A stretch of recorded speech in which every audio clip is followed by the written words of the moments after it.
Explore your knowledge में आपका स्वागत है। मैं हूं पवन कुमार और आज मैं लेकर आया हूं आप लोगों के सामने फिजिकल वर्ल्ड का सेकेंड लेक्चर जिसका नाम है साइंस थ्योरी एंड एक्सपेरिमेंट। तो चलिए इसको शुरू करते हैं। Let's explore. तो सबसे पहले जो हम देखते हैं कि यहाँ पर जो साइंस है उसमें थ्योरी और एक्सपेरिमेंट दोनों मिलकर साइंस को आगे बढ़ाते हैं। साइंस जो है एकदम डायनेमिक है और साइंस में कोई भी फाइनल थ्योरी नहीं होता है। मतलब साइंस में पहले क्या होता है कि मान लीजिए पहले साइंटिस्ट क्या करते हैं, कोई भी ऑब्जर्वेशन या एक्सपेरिमेंट करते हैं।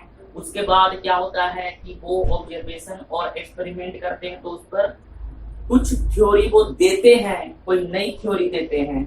उसके बाद क्या होता है, उसके बाद कोई दूसरे साइंटिस्ट आते हैं और दूसरे साइंटिस्ट आके वो अपना थ्योरी देते हैं। और उसके बाद क्या होता है, इस तरीके से नेक्स्ट साइंटिस्ट आने के बाद उसमें कुछ और मॉडिफिकेशन करते हैं। तो इस तरीके से क्या होता है, जैसे जैसे नए नए एक्सपेरिमेंट होते हैं उस पर नए नए आधारित थ्योरी साइंटिस्ट देते हैं। अब क्या होता है, कई बार जो थ्योरी वो देते हैं वो कुछ नया नहीं होता और वो पहले वाली थ्योरी में ही एग्जिस्ट कर जाता है। जैसे कि क्या था कि हम यहाँ पर देखते हैं, यहाँ पर टोल्मी जो है, यहाँ पे टोल्मी ने क्या बताया, टोल्मी ने ये बताया कि जितने भी स्टार्स हैं और सन है उसके सेंटर पर अर्थ है। यानी जितने भी स्टार और सन जो है वो अर्थ के चारों ओर सर्कुलर ऑर्बिट में घूम रहे हैं, ऐसा टोल्मी ने बताया। तो इसके बाद क्या हुआ, इसके बाद क्या कोपरनिकस आए।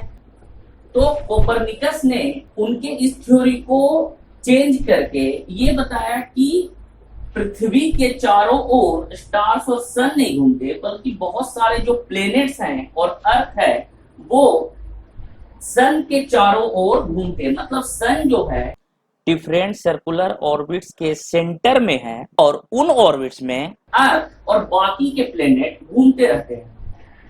अब टाइको ब्राहे जो थे पहले से ही ये काफी सारे डेटा कलेक्ट कर रहे थे, काफी सारे डेटा कलेक्ट कर रहे थे और वो उस समय इंस्ट्रूमेंट इतने थे नहीं, तो वो क्या था, खुली आंखों से ही वो सारे प्लेनेट्स स्टार्स के मतलब मूवमेंट को वो ऑब्जर्व करते रहते थे। तो इन सब के बारे में जो उनके स्टूडेंट केपलर थे उन्होंने फिर बताया कि ये जो ऑर्बिट्स हैं जिसके सेंटर पर सन है वो दरअसल सर्कुलर नहीं बल्कि एलिप्टिकल ऑर्बिट्स हैं। तो यहाँ पर हम देख रहे हैं जैसे जैसे साइंटिस्ट एक्सपेरिमेंट कर रहे हैं, नए नए एक्सपेरिमेंट कर रहे हैं, उस पर क्या कर रहे थे, वो नई थ्योरी दे रहे थे, वो नई थ्योरी का एक आधार बन रहा था।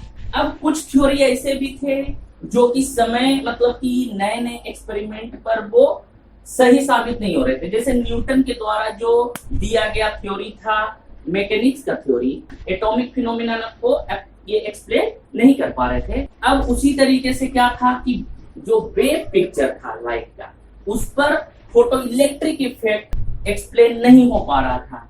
तो इस कारण से एक नया थ्योरी है ना, क्वांटम मैकेनिक्स जो है वो एग्जिस्टेंस में आया, जो कि एटॉमिक और मॉलिक्यूलर फिनोमेना को बहुत ही अच्छे से एक्सप्लेन कर पा रहा था। तो अभी तक हमने देखा कि जैसे जैसे एक्सपेरिमेंट हो रहे थे उस तरीके से नई नई थ्योरी साइंटिस्ट दे रहे थे। लेकिन यहाँ पर यह भी है कि जैसे ही कोई साइंटिस्ट कोई नई थ्योरी दे रहा है तो उस पर बाकी के साइंटिस्ट बहुत सारे एक्सपेरिमेंट करने लगते हैं। मतलब एक नया थ्योरी भी बहुत सारे एक्सपेरिमेंट का आधार बन रहा है। जैसे रदरफोर्ड जो है, रदरफोर्ड के द्वारा एक एटॉमिक मॉडल दिया गया। उस एटॉमिक मॉडल में उन्होंने क्या एक्सपेरिमेंट किया था कि उन्होंने क्या किया था कि गोल्ड फॉइल पर अल्फा पार्टिकल से स्कैटर करवाया था।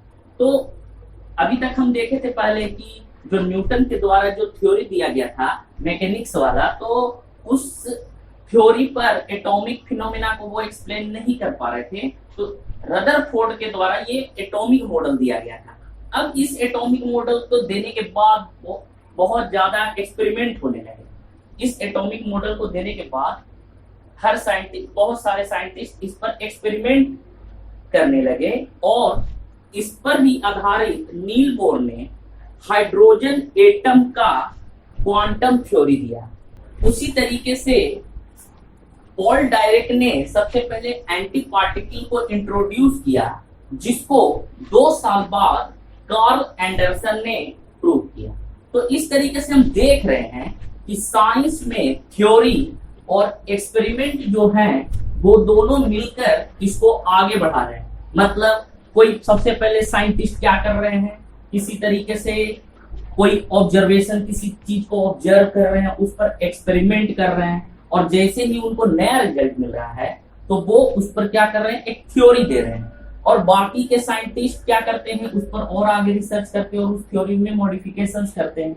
अब उसी आधार पे मतलब एक्सपेरिमेंट के बाद जैसे वो थ्योरी दिए, अब एक थ्योरी आया तो उस पर बहुत सारे साइंटिस्ट क्या कर रहे हैं, एक्सपेरिमेंट कर रहे हैं। तो हम देख रहे हैं कि साइंस में थ्योरी और एक्सपेरिमेंट दोनों का बहुत बड़ा योगदान है। तो आज का लेक्चर यहीं तक है। अगर आपको हमारा वीडियो पसंद आया है तो प्लीज इसको लाइक करें, कमेंट करें और शेयर करें। हमारे आगे के वीडियो को देखने के लिए प्लीज हमारे चैनल को सब्सक्राइब करें और बेल आइकन को दबाना ना भूलें। आप हमारे फेसबुक पेज से भी जुड़ सकते हैं। इसके लिए आप हमारे फेसबुक पेज को लाइक करें, और अगर आप डिस्कशन करना चाहते हैं फिजिक्स और मैथ के रिगार्डिंग तो आप हमारे फेसबुक ग्रुप से भी जुड़ सकते हैं। इसके लिए आपको कुछ नहीं करना है, सिर्फ आप फेसबुक पर जाकर FLUXEYK आप फ्लक्स EYK सर्च कर सकते हैं, या फिर डिस्क्रिप्शन में मैं इसका लिंक भी दे दूंगा, आप उस पर क्लिक करके डायरेक्ट वहां पहुंच सकते हैं। तो आज का लेक्चर देखने के लिए आप लोगों का बहुत बहुत धन्यवाद।